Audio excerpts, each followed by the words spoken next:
Oh, sorry, he's getting fur all over you. He just wants you to pet him. He's the neediest cat in existence, I swear, but he's good company. He's sweet. What's his name? Darwin. I got him after my first trip to the Galapagos, so... I assume you're not talking about physically visiting the islands yourself? No. I've never even been on a plane, actually. Always seems like too much of a risk. I'm sure. Was Darwin actually there when you went? The scientist, not the cat. Yeah, he was. Very nerdy guy. Thank you for opening your home, Sam. It's very kind of you. It's no problem. It's actually kind of nice having someone over. I haven't had a guest in my apartment since... well, ever, actually. And you can stop thanking me, Dr. Bright. I told you I'm in this for the long haul. I know, it's just... I'm not used to having a partner in this. Yeah, you and me both. Mind if I record all this? Again, we've been over this. I'm okay with being recorded as long as I know about it. Right. But seeing as I'm in your space, I wanted to make sure. Oh, well, thanks. That's very thoughtful of you. You're welcome. I still don't really get why you need to record everything. I mean, you're the only one who ever listens to them. I know. It eases my mind to know that there's evidence out there. If something were to happen, well, it's all up in the cloud and backed up on drives. There would be proof that I was here, proof of the work that I've been doing, proof of the work they've been doing. You were the most paranoid person I've ever met. I have reason to be. Speaking of which, how have things been going? Any new trips? Yes, actually. I went back. Not on purpose, but I saw him again. What? Why didn't you call me? It only happened last night.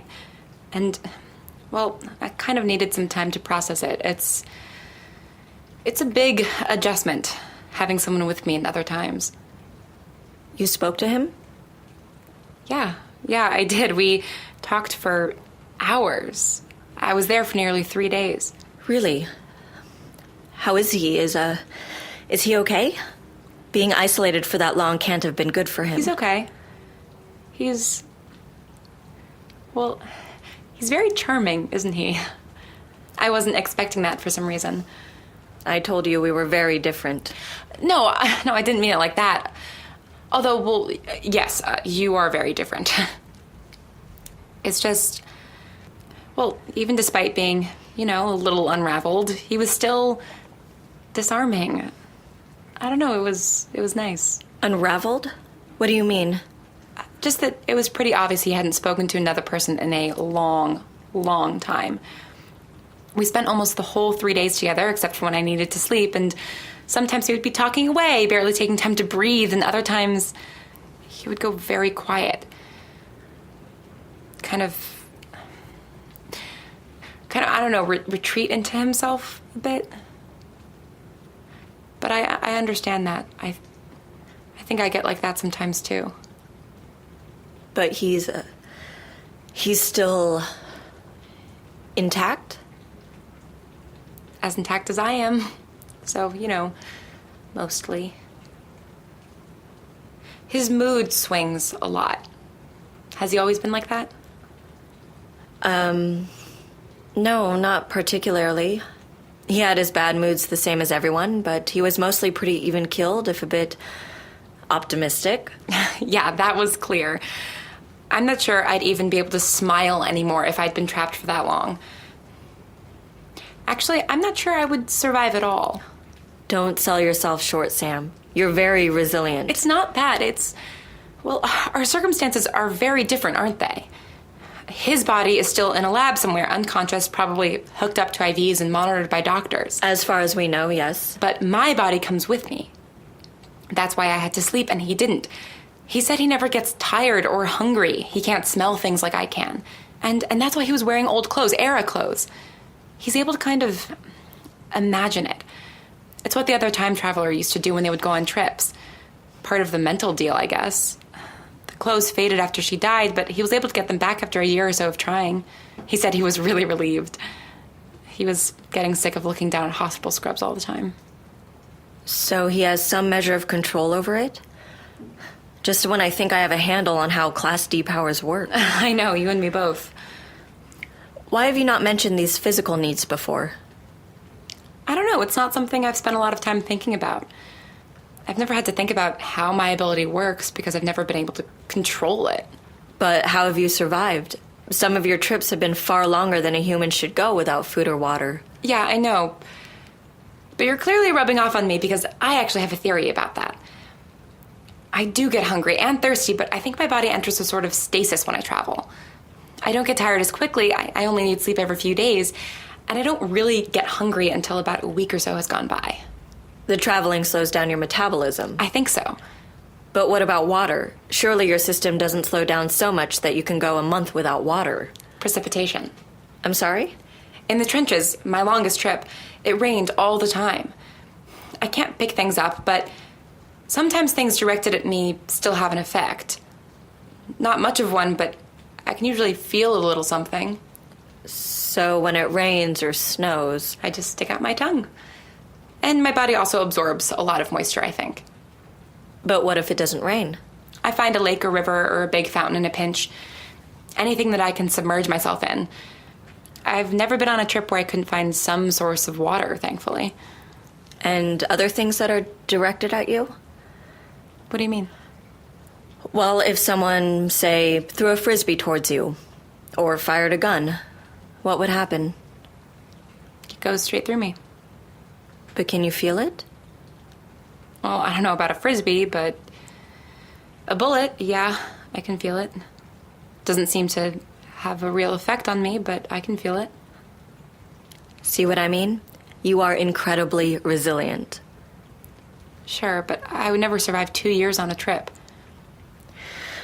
I suppose it's a blessing that Mark was working with a mental time traveler then. I guess so. Though, if he'd been working with someone like me, the AM wouldn't have been able to kill the atypical in the present and leave him there. Very true. Sam, are you afraid of the AM? You can walk away at any time if you feel the risk is too large.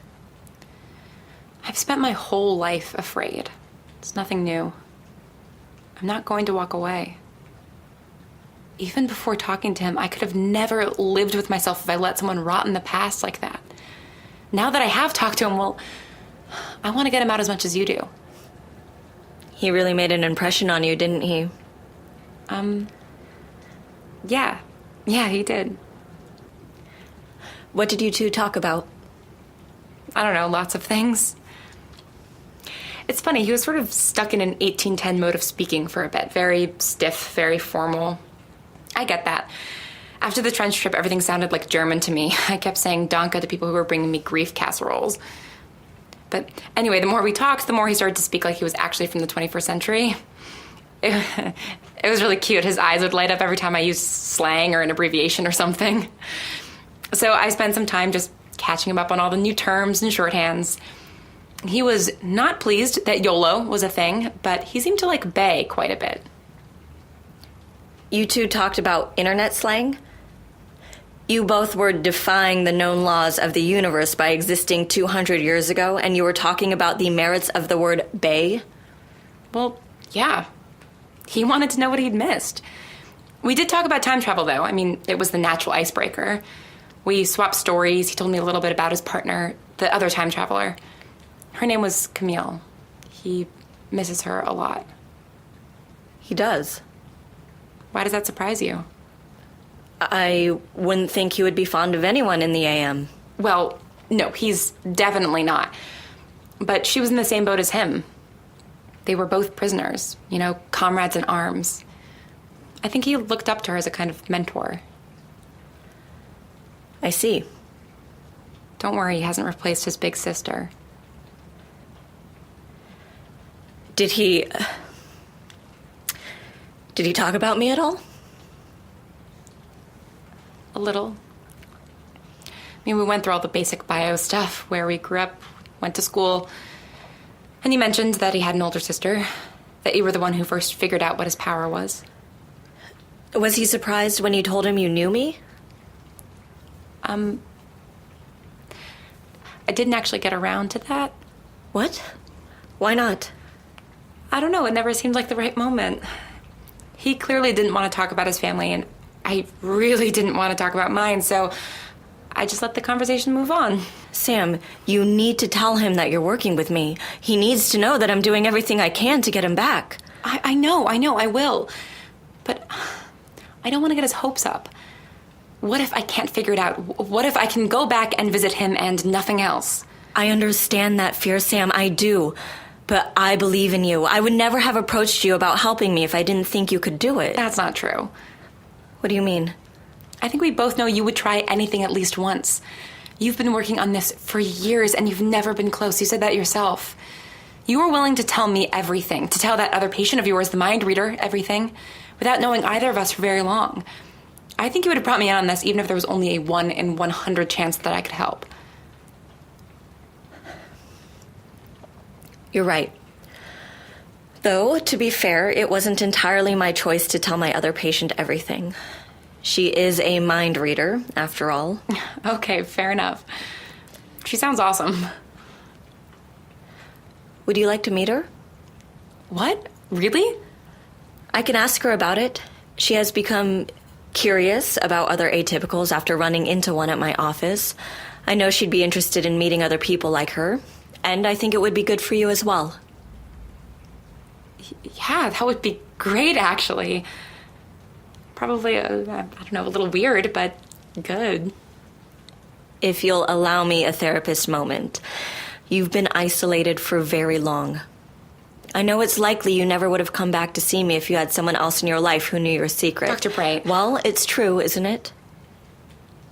Yeah, I guess so. But I don't feel that way now. These past few weeks, well, ever since you filled me in, it's been fun? Okay, so that's not the right word, but I don't know, I don't feel so tense being around another person anymore. Talking to you, trying to figure it all out, it's been a nice change. I mean, yes, I would like more friends. I mean, any friends, but talking to Mark is, well, it is fun. The most fun I've had ever, maybe. I mean, I've never met anyone who actually understood what it was like to be me. And I can't ever understand it. Despite all my knowledge and research, I'll never truly understand what it's like to be an atypical. Even though your powers are very different, you and Chloe would be able to relate, I think. Chloe, that's the mind reader? Yes. She's very easy to get along with, actually. She uses her power to understand people, empathize with them. It's very nice. Not how you would use it, I'm guessing. No, probably not. See, this is what I mean. Now that you're more honest with me, I'm actually starting to like you. I guess I have a soft spot for the Brights. I appreciate the sentiment, Sam. But as we've established, I am not like my brother. I've made a lot of mistakes that he would not be proud of. Working for the organization that kidnapped him would be a big one. Sure, but he seems like the forgiving sort. I hope so. Either way, I'm glad he's met you now. He'll have a friend when he's back in the world. I know he may not want to talk to me. I'm sure that's not... No, trust me. He saw me at the AM. He will be very angry. If there's one thing we do share, it's our stubbornness. I know I've already asked a lot of you. It's okay. If he doesn't want to see me when he comes back, will you keep an eye on him? I'm not asking you to spy for me or anything. You don't have to ever speak to me again either if you don't want. But just to make sure that he's okay. I know you'll be able to ease him back into things. Help him readjust. I think you'd be able to help him too. You know, you're not a bad therapist when you don't have an ulterior motive. Just promise me, Sam. Okay. I promise. So what next? We keep working on your ability. You've been able to go on a fair number of trips on purpose. Now it's just about hitting the target. But even if I manage to go back to where he is on purpose and stay there, how do I get him back? We can't touch. He tried to shake my hand and it just went right through. I think I have a theory relating to the water exception that seems to exist. God, that was fast. I'm gonna have to do some more research on dimensions, I think. Maybe call in a favor at the AM. What? Is that a good idea? Don't worry, I won't mention you. But I need more information. The AM has conducted a lot of research on Class D abilities, and we may be able to apply some of it to you, even if you are a unique case. Okay, if you're sure. Anything is worth a try. I think we'll agree to disagree on that. Fair enough. But should we try working on your target practice? Yeah, okay. All right, so I think there's a connection between your current mental state.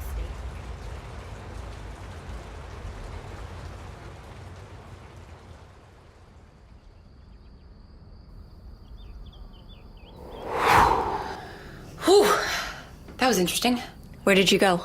The French Revolution? Oh, well, one of them anyway. Definitely the late 1700s. That's good. That's not too far off, geographically or temporally. Yeah, I guess. I'll keep trying. You should be very proud, Sam. Think of all the progress you've made in the past few months. Did you ever think that this was possible? No, I didn't. I think it's been good to have a purpose, something to work towards. I think so too. All right, I should probably go. All right, Darwin, you need to get up now. He's fallen asleep on you, hasn't he? Yes, he seems to have done. He just jumped up on my lap. I think he got a little scared by you popping in and out. You'd think he'd be used to it by now, silly cat. I'll see what I can figure out in the next week. Keep practicing and call me with any major updates. And I'll, come by if I get anywhere with my research. That sounds good. And, let me know if Chloe would be interested in meeting me. Right. Yes, I will. Oh, here's your notebook. Thank you. You have everything? Notebook, bag, recorder. Oh, it's still on. Thank you for listening to The Bright Sessions. Today's episode was written and directed by Lauren Shippen and produced by Misha Stanton. The voice of Dr. Bright is Julie Morizawa. The voice of Sam is Lauren Shippen. All our graphic design is by Anna Laurie. Have you reviewed the show on iTunes yet? If you haven't, it would be really cool if you did. And if you need to express your love even more, you can become a patron of The Bright Sessions by visiting patreon.com/thebrightsessions. That's patreon.com/thebrightsessions. And then come find us on our website, thebrightsessions.com, on Tumblr, or on Twitter @BrightPodcast. And as always, thank you for listening and stay strange.